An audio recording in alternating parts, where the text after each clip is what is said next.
Hello friends, कैसे हैं आप लोग। तो फ्रेंड्स, आप लोग थंबनेल से आपको पता चल गया होगा कि आज मैं आपको क्या बताने वाला हूँ। तो फ्रेंड्स, मैं आपको जो एनसीईआरटी पढ़ा रहा हूँ अभी पॉलिटी और ज्योग्राफी का, तो मैं आपको बताना चाहता हूँ कि बीपीएससी टीआरई 3 में इस बुक से कम 60 से 70% क्वेश्चन इसी बुक से रहा है। वो मैं आज आपको प्रूव करके दिखा सकता हूँ।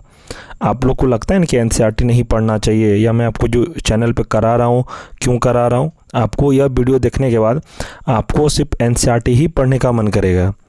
मैं आपको दिखाऊंगा कि जो मैं जिस बुक से मैं आपको करवा रहा हूँ क्लास अभी, उस बुक से 60-70% का क्वेश्चन इसी बुक से सेम टू सेम बना है। आप वीडियो के अंत तक ज़रूर बने रहिएगा और दिखाता हूँ कि कौन कौन क्वेश्चन कहाँ से पूछा है। चलिए देखते हैं। देखिए, पहला क्वेश्चन बीपीएससी टीआरई 3 में पूछा गया था कि 1885 में भारतीय राष्ट्रीय कांग्रेस की स्थापना किसने की थी। तो आपको पता है किसने की थी इसमें, तो एक भी इसमें आंसर सही नहीं है। तो किसने की थी कांग्रेस की स्थापना, तो एओ ह्यूम ने की थी ना, आपको पता है। देखिए ऑप्शन में तो एक भी नहीं है, तो इसमें आंसर मारा गया उपरोक्त में से कोई नहीं। आपको दिखाता हूँ कि ये कौन सा बुक में इसमें मिला गया आंसर। देखिए आप यहाँ देखिए, 1885 में भारतीय राष्ट्रीय कांग्रेस की स्थापना किसके द्वारा की गई थी, तो एओ ह्यूम के द्वारा की गई थी। मैं आपको प्रूफ के साथ दिखा रहा हूँ कि कौन सा क्वेश्चन इस बुक से मिला है आपको। आप टीआरई 3 में तैयारी किए होंगे, तो ये अगर बुक पढ़े होंगे तो आप लोग अच्छा स्कोर बिल्कुल किए होंगे। लेकिन आपको दिखा रहा हूँ कि जो मैं एनसीईआरटी पढ़ा रहा हूँ इस क्वेश्चन का जो कहाँ से पूछा था, देखिए इस बुक से। एनसीईआरटी वाला जो मैं आपको करवा रहा हूँ वही बुक है ये भी। देखिए पूछा है ना सेम टू सेम। अब आगे दिखाता हूँ और आपको ये वाला देखिए, निम्नलिखित में से कौन सा भारतवर्ष के प्रथम निर्विरोध एवं सर्वसम्मति से निर्वाचित राष्ट्रपति हुए थे। तो भारतवर्ष में प्रथम निर्विरोध यानी कि बिना विरोध का कौन राष्ट्रपति चुने गए थे, तो पहला आंसर है नीलम संजीव रेड्डी। अब दिखाता हूँ कि यही एनसीईआरटी वाला बुक में क्वेश्चन है कि नहीं। देखिए आप देखिए यहाँ पर निर्विरोध रूप से चुने गए भारत के प्रथम राष्ट्रपति कौन थे, तो नीलम संजीव रेड्डी। तो वही मैं फ्रेंड आपको कह रहा हूँ कि बीपीएससी टीआरई 4 के लिए भी आपको यही बुक फॉलो करना है, दूसरा बुक आपको फॉलो करना ही नहीं। अगर आप बीपीएससी टीआरई 4 का तैयारी कर रहे हैं तो आप यही बुक को पढ़िए। देखिए क्वेश्चन बना ना, यही एनसीईआरटी किताब जो मैं आपको बार बार कह रहा हूँ पढ़ने के लिए। ज्योग्राफी और पॉलिटी में इसी बुक से आपका करवा रहा हूँ। आप देख लीजिए, नीलम संजीव रेड्डी है इस बुक का नाम। यही बुक से पूछा गया था सेम टू सेम। और आपको दिखाता हूँ कितने क्वेश्चन पूछा गया था। आगे, निम्नलिखित में से किसमें टंगस्टन का प्रयोग किया जाता है, तो किसमें किया जाता है, ये हो जाएगा विद्युत बल्ब में। इसका सही आंसर है। अब ये वाला क्वेश्चन भी इसी बुक से है। आपको मैं और दिखाता हूँ कि ये बुक से क्वेश्चन है कि नहीं।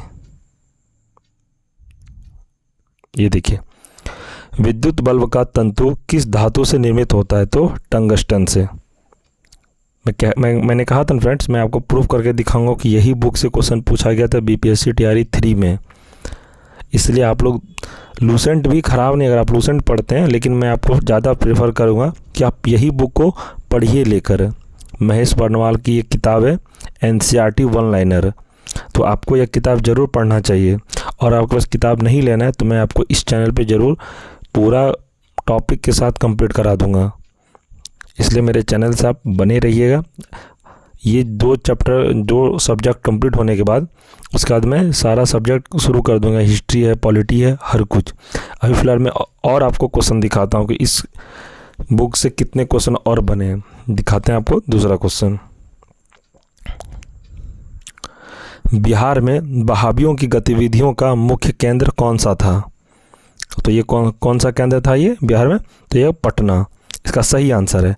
अब ये वाला भी क्वेश्चन आपको लग रहा होगा इस बुक में है कि नहीं, तो चलिए मैं आपको प्रूफ करता हूँ। सारा क्वेश्चन को आपको प्रूफ करके दिखाऊंगा क्या इस बुक से मिलता है कि नहीं क्वेश्चन। देखिए आप, बहावी आंदोलन कहाँ पे था, इसका केंद्र पटना में। सैयद अहमद राय और बरेली इसका वो आंदोलन करता था। देखिए है ना, पटना मुख्य केंद्र। मैं कहा ना फ्रेंड्स, मैं सारा क्वेश्चन को प्रूव करके आपको दिखाऊंगा। आपको लग रहा होगा मैं ऐसे ही बोल रहा हूँ, इसलिए कहता हूँ बार बार कि एनसीईआरटी पढ़िए। दुनिया भर का किताब पढ़ने से कुछ नहीं होता। आपको मार्केट में बहुत सारा नोट्स, शॉर्ट नोट्स, बहुत कुछ मिलेगा, लेकिन कम समय में बार बार यही बुक को आप पढ़िए। 1 से 2 बार ये बुक को ख़त्म कर दीजिए, आपका एग्ज़ाम 100% निकल जाएगा। आप TRE 4 के लिए भी यह बुक बहुत इंपॉर्टेंट है आपके लिए। और आपको और क्वेश्चन दिखाता हूँ, चलिए देखिए इसमें। और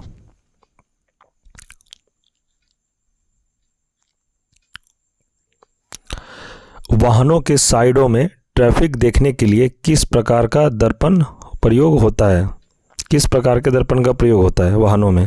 तो इसका आंसर तो आपको पता ही है, उत्तल लेंस। और ये वाला भी क्वेश्चन इसी बुक में है, दिखा रहा हूँ मैं आपको, देखिए। वाहनों में पृष्ठ दृष्टि दर्पण के रूप में दृश्यावलोकन के लिए उत्तल दर्पण का प्रयोग किया जाता है। ठीक है फ्रेंड्स, है ना? यही क्वेश्चन था ना, आंसर इसका देखिए। आपको लग रहा था ना कि मैं आपको ऐसे बता रहा हूँ, इसलिए मैं कह रहा हूँ बार बार कि एनसीईआरटी ही पढ़िए आप लोग। अगर आप BPSC TRE 4 की तैयारी कर रहे हैं तो आप कुछ मत करिए, एनसीईआरटी बुक लाइए घर और पढ़िए। और आप अगर बुक नहीं खरीदने में सक्षम है तो हम इस चैनल पे पूरा यह बुक का क्लास कंप्लीट आपको करा देंगे। आप बस मेरे चैनल से जुड़े रहिएगा। पूरा आपको एनसीईआरटी क्लास, MCQ भी मैं इस कुछ दिन के बाद इसमें एनसीईआरटी का MCQ भी शुरू करूँगा। अगर आपको बुक नहीं खरीदना है तो उसका भी कोई ज़रूरत नहीं है, आप बस मेरे चैनल से यही वीडियो, यही बुक का पूरा हर सब्जेक्ट कंप्लीट एनसीईआरटी बेस्ड मैं करा दूँगा आपको। तो आप नहीं भी बुक खरीदते हैं तो कोई दिक्कत नहीं। जो बुक खरीदने में सक्षम है तो बुक ये वाला ज़रूर खरीद के पढ़िएगा घर में। आगे आपको और क्वेश्चन दिखाता हूं मैं।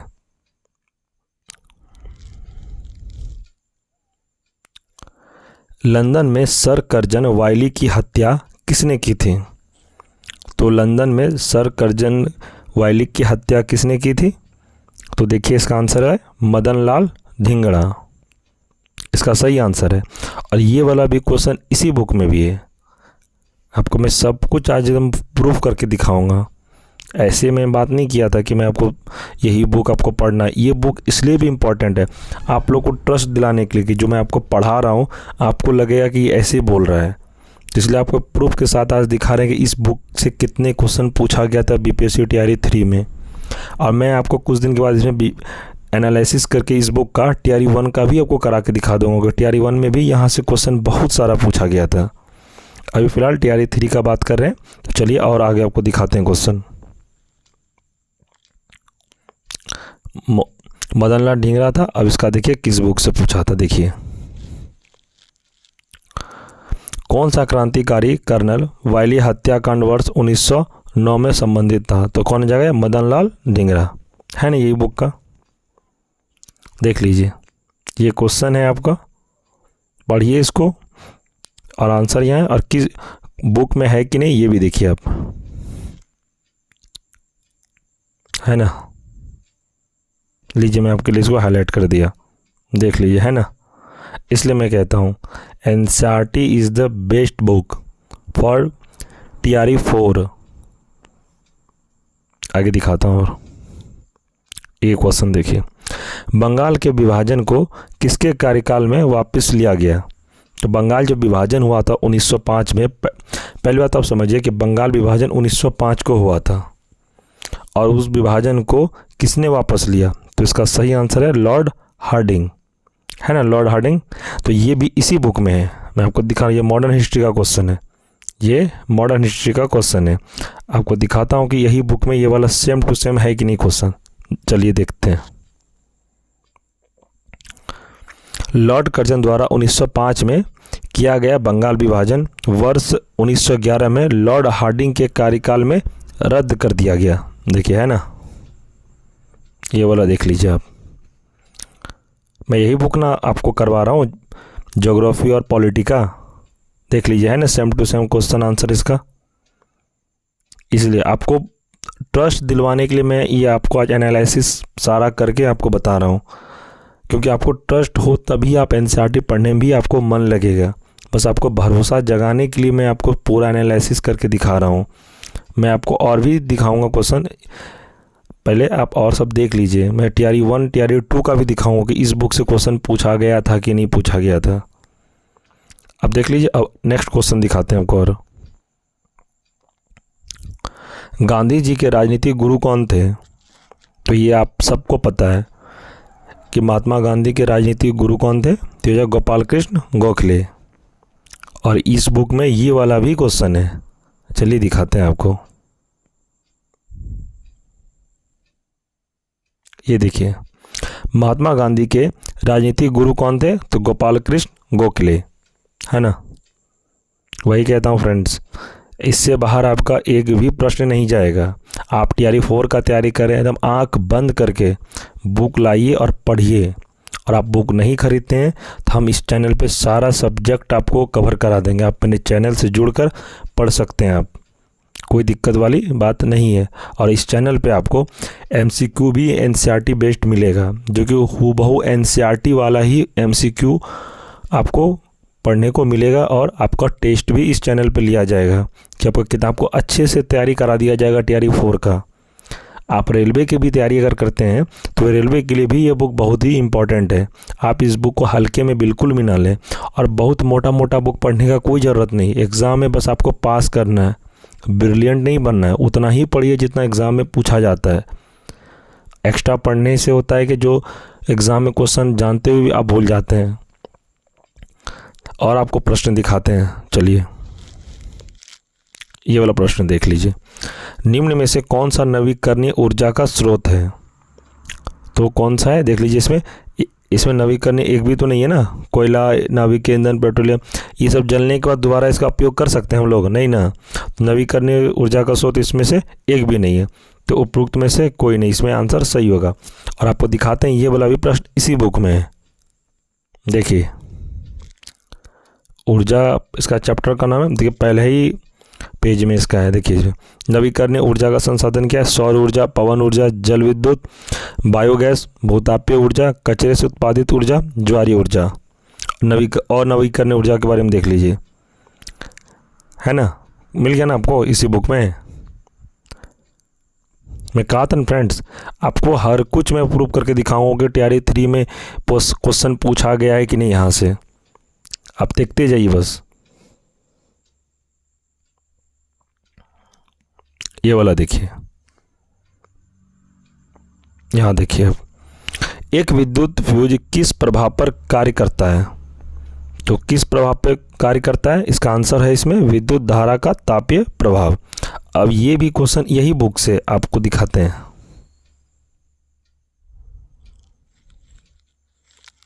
इसका ये वाला आंसर है। देखिए, फ्यूज में प्रयुक्त होने वाला तार की क्या विशेषता है? तो उच्च प्रतिरोधक शक्ति का निम्न गलनांक। इसका यही आंसर हो जाएगा। इसमें सेम टू सेम नहीं, लेकिन इस क्वेश्चन का आंसर यही होगा आपका। और आपको क्वेश्चन दिखाते हैं। देखिए, शांत घाटी साइलेंट वैली किस राज्य में स्थित है? तो शांत घाटी साइलेंट वैली किस राज्य में स्थित है? तो ये केरल में स्थित है। तो ये वाला भी क्वेश्चन यही बुक से है। मैं आपको वो भी क्वेश्चन दिखाता हूँ। देखिए, यहाँ देखिए, साइलेंट वैली राष्ट्रीय उद्यान कहाँ पर है? तो केरल में स्थित है। देख लीजिए इसको, है ना। सारा प्रश्न फ्रेंड्स यही बुक से पूछा गया है। और स्टूडेंट लोग ज़्यादातर शॉर्ट नोट्स, मैराथन वीडियो के फेर में रहते हैं, जिससे उसका एग्ज़ाम नहीं निकलता है। अगर आप ये बुक्स ढंग से पढ़ लेते हैं ना, तो आपका एग्ज़ाम निकलने से कोई नहीं रुक सकता। जीके जीएस के लिए आपका बहुत ही रामबाण बुक है ये। आप मेरे साथ चैनल पर जुड़कर पढ़ भी सकते हैं इसको। ऐसा नहीं है कि मैं आप क्लास नहीं कराऊंगा, इसमें सारा क्लास चलेगा। अभी 2 सब्जेक्ट का क्लास चल रहा है, ज्योग्राफी चल रहा है और पॉलिटी चल रहा है। तो ज्योग्राफी पॉलिटी अभी फ़िलहाल चल रहा है। उसके बाद कुछ दिन में मॉडर्न हिस्ट्री शुरू करूँगा। मॉडर्न हिस्ट्री के बाद एंशिएंट, फिर मिडाइवल, और उसके बाद मैं साइंस की ओर बढ़ूँगा। इसमें टोटल सब्जेक्ट कंप्लीट हो जाएगा आपका। इसका आपको टेंशन लेने की कोई ज़रूरत नहीं है। और आपको क्वेश्चन दिखाते हैं, चलिए इसमें। ये देखिए, भारत देश की अधिकतम अंतर्राष्ट्रीय सीमा है। तो भारत की अंतर्राष्ट्रीय सीमा क्या है? तो ये बांग्लादेश के साथ। भारत की अंतर्राष्ट्रीय सीमा सबसे ज़्यादा किसके साथ लगती है? तो ये जगह बांग्लादेश के साथ। तो आपको दिखाते हैं, ये वाला भी प्रश्न सेम टू सेम यही बुक से पूछा गया है, बस आप देखते जाइए। यहाँ देखिए, बांग्लादेश भारत के साथ सबसे लंबी अंतर्राष्ट्रीय सीमा बनाता है ना। देख लीजिए, सेम टू सेम है। भारत अंतर्राष्ट्रीय स्थलीय सीमा बनाता है, सबसे ज़्यादा यही बनाता है बांग्लादेश। मैंने कहा ना फ्रेंड, आपको सारा कुछ यही बुक से मिलेगा। आप लोग बस इधर उधर फेर में रह जाते हैं, इसका कोर्स उसका कोर्स, और एग्ज़ाम निकलता है नहीं। आपको ये वाला भी क्वेश्चन दिखाते हैं, ये भी क्वेश्चन यही बुक से है, सेम टू सेम है। आप देखिए, ग्रीनविच मध्य समय GMT से भारतीय मानक समय IST कितना आगे रहता है? तो ये जाएगा आंसर इसका 5.5 घंटा। तो आपको दिखाते हैं, ये वाला भी क्वेश्चन यही बुक से है। चलिए देखते हैं। यहाँ देखिए, भारतीय मानक समय एवं ग्रीनविच मध्य समय में कितने घंटे का अंतर होता है? तो 5.5 घंटे का। देख लीजिए, है ना। मैं आप लोगों के लिए थोड़ा 2 सेकंड में रुक जाता हूँ, आप लोग अच्छे से पहले पढ़ लीजिए है कि नहीं। आपको एक बार फिर से क्वेश्चन दिखाता हूँ, देखिए क्वेश्चन, है ना। पढ़ लिए क्वेश्चन, अब आपको देखिए इसका आंसर यहाँ है कि नहीं। ये है, पढ़िए इसको, है ना, सेम टू सेम। और आपको प्रश्न दिखाते हैं, देखिए ये वाला। देखिए, ये मॉडर्न हिस्ट्री का क्वेश्चन है। प्रथम गोलमेज सम्मेलन के समय भारत का गवर्नर जनरल कौन था? तो गोलमेज सम्मेलन जब हो रहा था उसमें भारत का गवर्नर जनरल कौन था? तो इसका आंसर है लॉर्ड इरविन। आपको और दिखाते हैं इसका, ये वाला भी क्वेश्चन यही बुक से है। देखिए यहाँ, गांधी इरविन समझौता को दिल्ली समझौता भी कहा जाता है। तो ये कब हुआ था? 5 मार्च 1931 को, है ना। गांधी इरविन, ये तीनों गोलमेज सम्मेलन में यही थे। देखिए, गांधी इरविन समझौते में कौन थे? इरविन समझौता, है ना, इसमें इरविन। तो यही इसका आंसर हो जाएगा। और आगे देखिए, शीत ऋतु में तमिलनाडु के तटीय क्षेत्रों में वर्षा का कारण क्या है? तो क्या है? लौटते हुए दक्षिण पश्चिम मानसून। ये वाला भी क्वेश्चन यही बुक में आपका है, दिखाते हैं आपको।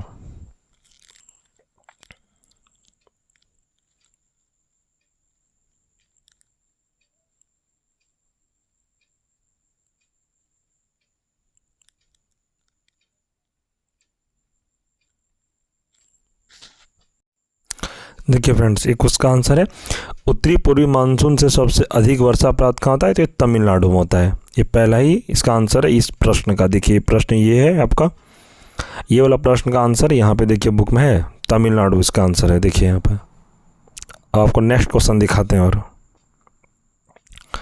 दिल्ली के लाल किले में आज़ाद हिंद फौज का प्रसिद्ध मुकदमा हुआ, तो कब हुआ था? ये इसका आंसर है 1945 में। ये वाला क्वेश्चन आप पढ़ लिए, यही वाला क्वेश्चन आपको इसी बुक में दिखाते हैं, NCERT वाली बुक में। देखिए यहाँ पे,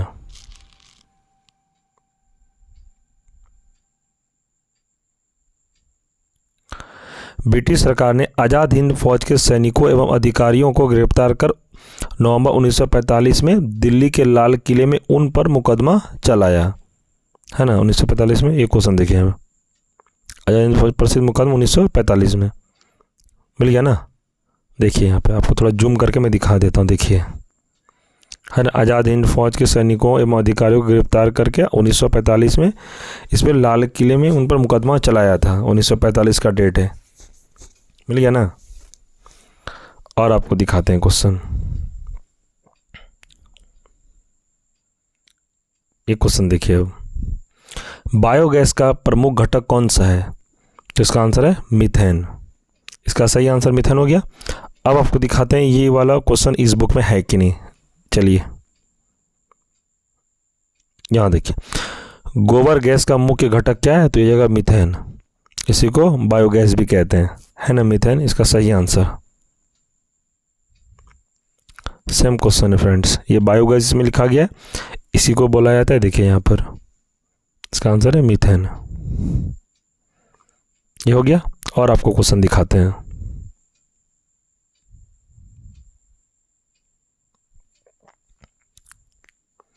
पृथ्वी एवं सूर्य के बीच अधिकतम दूरी होती है, इसको क्या कहते हैं? तो अपसोर में। अपसोर में कहते हैं। ये वाला क्वेश्चन में ज़्यादातर स्टूडेंट कंफ्यूज हुआ था अपसोर और उपसोर में। तो दिखाते हैं ये वाला भी प्रश्न अपसोर और उपसोर के बारे में बढ़िया से दिया गया है। चलिए दिखाते हैं ये वाला प्रश्न का आंसर है कि नहीं इस बुक में।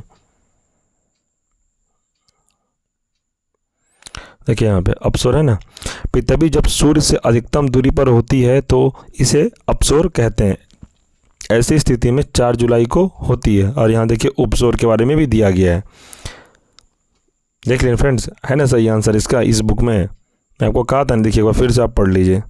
पृथ्वी एवं सूर्य के बीच अधिकतम दूरी होती है, उसको हम लोग अपसोर कहते हैं। देखिए यहाँ पे है ना,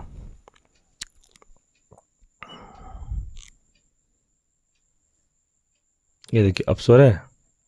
पृथ्वी जब सूर्य से अधिकतम दूरी होती है उसे अपसोर कहते हैं। देख लीजिए। तो फ्रेंड्स देखिए ना आप लोग, मैंने सारा इसमें आपको दिखा दिया। और जो बचा है और मैं दूसरे वीडियो में आपको दिखाऊंगा और कौन कितने कितने प्रश्न पूछें। तो देख लीजिए फ्रेंड्स, यही वाला बुक है जो आपको एग्ज़ाम में बहुत ही हेल्प करेगा। और जितने भी प्रश्न फ्रेंड्स बचे हैं वो मैं आपको बताऊंगा बाद में। और जितने भी और जितना मुझे अभी इसमें मिला, और भी जो TRE 1 और TRE 2 का अगर प्रश्न इसमें इस बुक से पूछा गया था, मैं एनालिसिस कर रहा हूँ। और भी जो क्वेश्चन मैं आपको बस दिखा रहा हूँ। मेरा दिखाने का उद्देश्य बस ये है कि ये बुक बहुत ही इम्पॉर्टेंट है आपके लिए।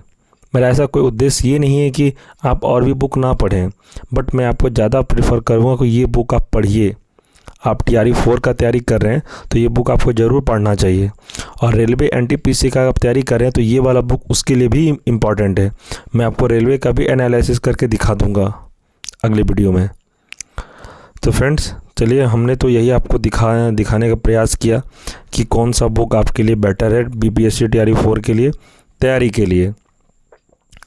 और इसमें ऐसा कोई नहीं था कि मैं आपको थोड़ा डीमोटिवेट करूं। आप किसी और का भी किताब पढ़ रहे हैं तो कोई दिक्कत नहीं है।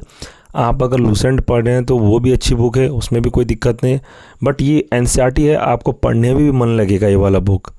इसमें थोड़ा पेज भी अच्छा दिया है और बढ़िया से एकदम जो इम्पोर्टेंट रहता है इसको अंडरलाइन करके बताया गया है इसमें। और तो फ्रेंड्स मैं तो इसमें आप लोगों का TRE 4 का तैयारी करा ही रहा हूँ। NCERT वाला क्लास चल ही रहा है इसमें, और रेलवे का भी क्लास में करा रहा हूँ। आप रेलवे की तैयारी अगर कर रहे हैं तो हमारे चैनल से जुड़कर रेलवे का भी तैयारी अच्छे से कर सकते हैं। रेलवे का MCQ चल रहा है, रेलवे का 1 लाइनर प्रश्न उत्तर चल रहा है जो इम्पॉर्टेंट रहे एग्ज़ाम के दृष्टिकोण से। जो एग्ज़ाम में पूछा जाने वाला प्रश्न, ज़्यादातर मैं इम्पॉर्टेंट क्वेश्चन ही इसमें करा रहा हूँ। और फ्रेंड्स आप अगर TRE 4 का तैयारी कर रहे हैं तो कोई दिक्कत नहीं, आप हमारे चैनल से जुड़कर तैयारी कर सकते हैं। और फ्रेंड्स अब इसमें मैं क्या बोलूँ, अब हम अगला वीडियो जब हम लोग इसमें एनालिसिस करेंगे किसी वीडियो का तो फिर मैं आऊँगा। ऐसे तो हम लोग का कल से क्लास फिर से चालू रहेगा। ये जितने भी क्लास जो डेली चल रहे हैं इसमें हर दिन 3 वीडियो इस पर अपलोड होते हैं। तो आप हमारे चैनल से जुड़कर तैयारी करिए, आपको एग्ज़ाम 100% निकल जाएगा। तो ठीक है फ्रेंड्स, आपसे एक छोटा सा रिक्वेस्ट है, अगर आप चैनल पर नए हैं तो चैनल को सब्सक्राइब ज़रूर कर लें। और आपको वीडियो अगर पसंद आया तो लाइक ज़रूर करें। और फ्रेंड्स अगर आप कोई वीडियो अगर पसंद आए और किसी फ्रेंड आपका तैयारी कर रहा है तो उसको भी ये वीडियो शेयर ज़रूर कर दें। ठीक है फ्रेंड्स, नेक्स्ट वीडियो में मिलते हैं। धन्यवाद।